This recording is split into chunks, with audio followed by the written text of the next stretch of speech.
Kumusta? Topic natin today ay ventilation. Reviewin natin yung napag-usapan natin ng last video. Ang trinity ng bird comfort ay relative humidity, ambient temperature, at airspeed. Kapag na-achieve natin yung balance ng tatlong yon, magiging komportable yung manok at gaganda yung paglaki niya. Kasi yung energy niya, imbis na napupunta sa stress, napupunta sa growth. Now, usually kapag brooding, mataas ang temperature, mataas ang relative humidity, at mababa yung airspeed. Kapag naman pa-harvest na, kabaligtaran naman. Mababa naman yung temperature, mababa yung humidity, and then mataas yung airspeed. Now, ano ba yung mga factors na nakaka-apekto dun sa tatlong yon? Unahin natin sa ambient temperature. Kapag lumalaki na yung mga manok, mas marami na silang kinokonsumong feeds. Kaya mas marami na rin silang init na napoproduce sa katawan nila. Kaya umiinit yung building. Now, habang brooding naman, syempre, nagpapatakbo tayo ng heaters para umangat ang temperatura. Fans. Kapag mas marami tayo naka-on na fans, bumababa ang temperature. Outside temperature, kapag mainit sa labas, pumapasok yan sa loob ng building, kaya umiinit din yung loob ng building. Well, depende yan sa lakas ng inyong insulation. Now, next natin ay yung humidity. Every time na humihinga yung mga manok, nagre-release sila ng vapor sa hangin, kaya tumataas yung humidity.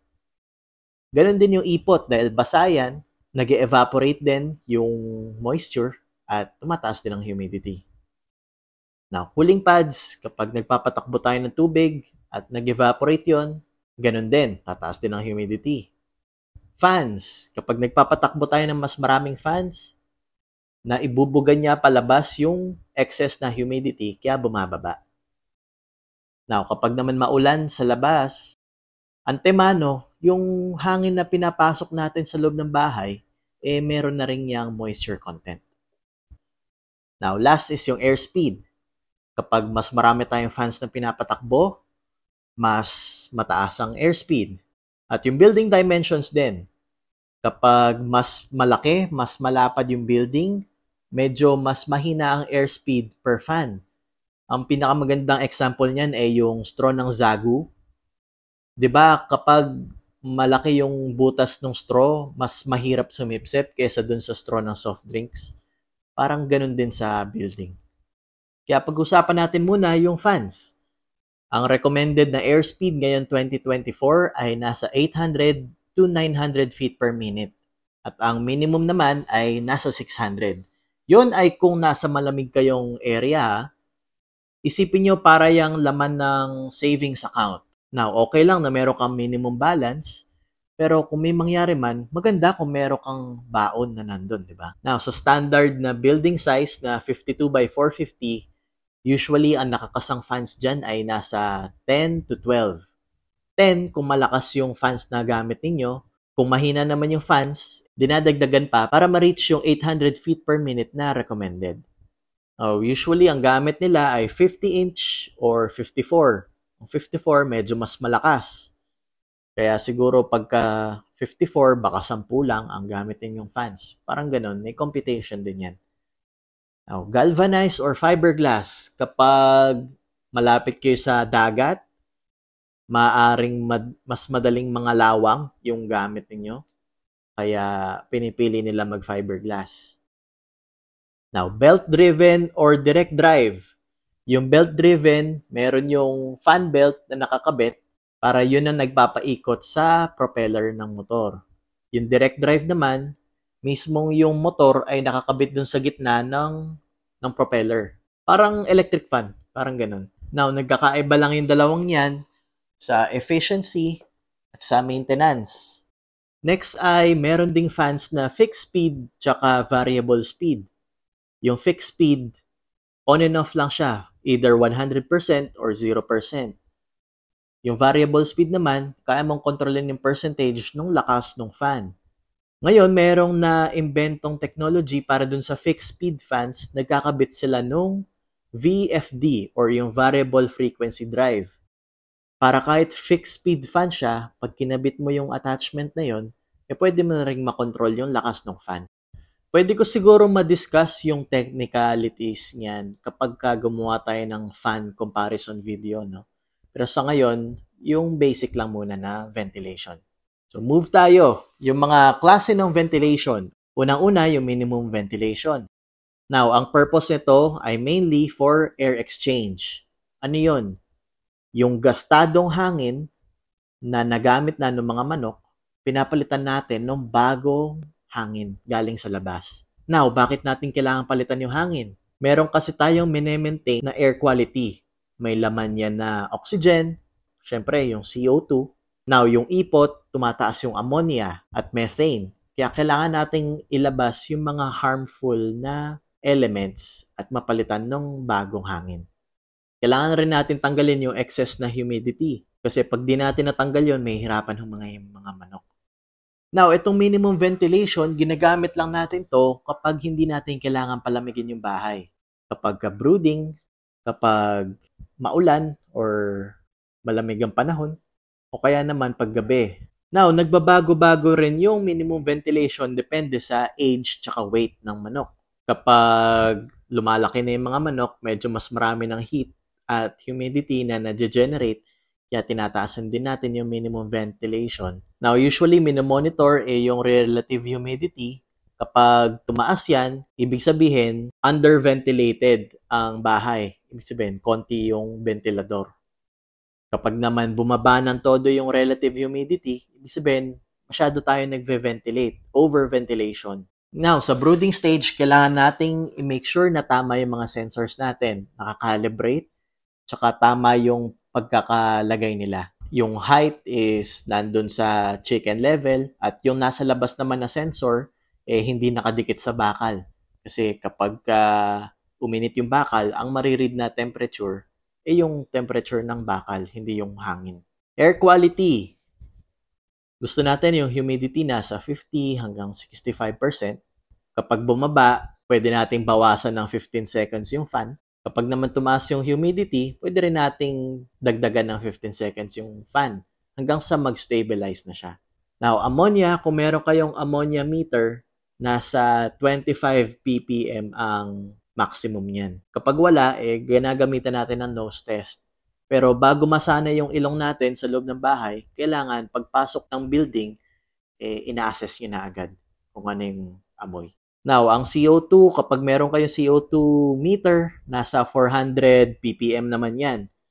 Ngayon, ang CO2 medyo mas complicated siya ipakiramdaman kasi medyo delay bago mo maramdaman na mataas ang CO2.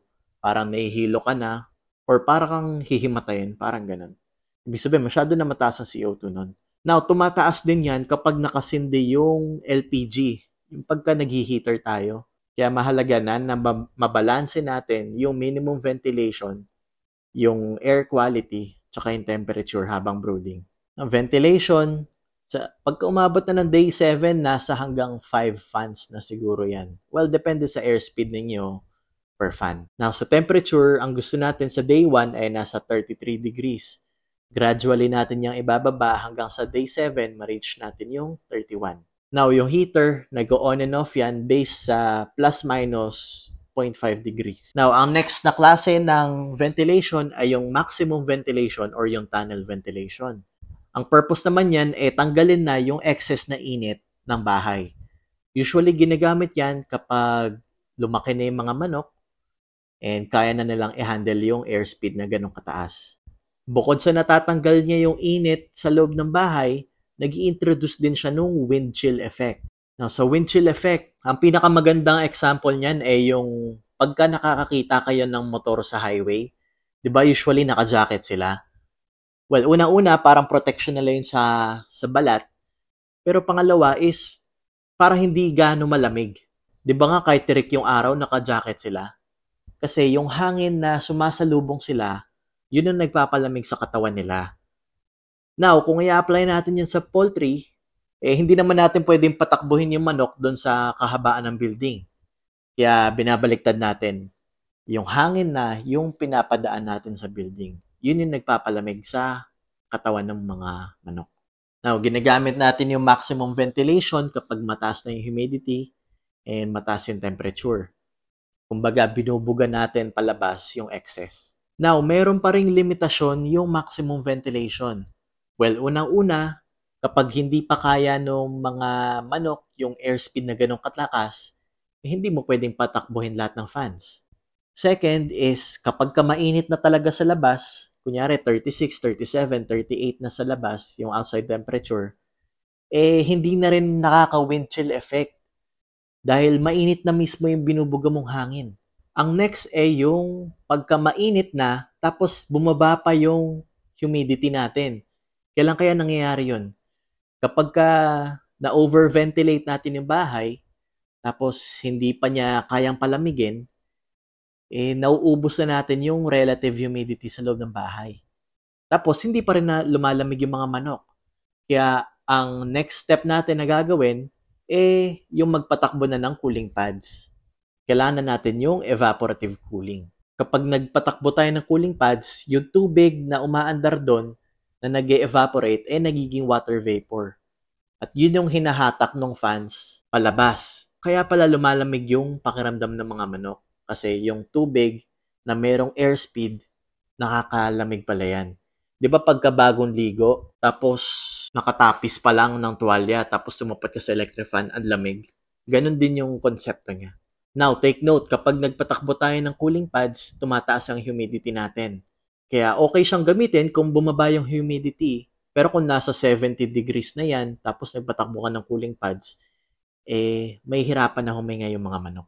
Ginagamit yung evaporative cooling kapag mababa yung humidity, mataas yung temperature. Now, yung fan capacity na ginagamit, usually around day 18, tapos na tayo mag-brooding nun, nasa 80% na yung fan capacity natin. Kapag around day 21 na, kaya na nila yung full capacity. Now, kailangan natin i-shut off yung cooling pads before 70%. Kasi, remember, pagka sinut off niya yan, hindi naman instantly matutuyo yung cooling pads. Meron pang ilang minuto yan bago matuyo.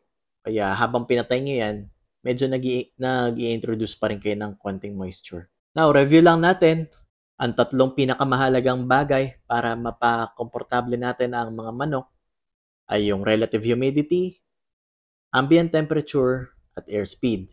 Kapag tinaasan natin ang airspeed, bumababa ang relative humidity at ang temperature. Kapag binabaan natin ng airspeed, tumataas ang relative humidity at ang temperature. Now, kapag mataas ang temperature at mataas ang humidity, dapat i-set natin yung humidistat para tumaas yung airspeed.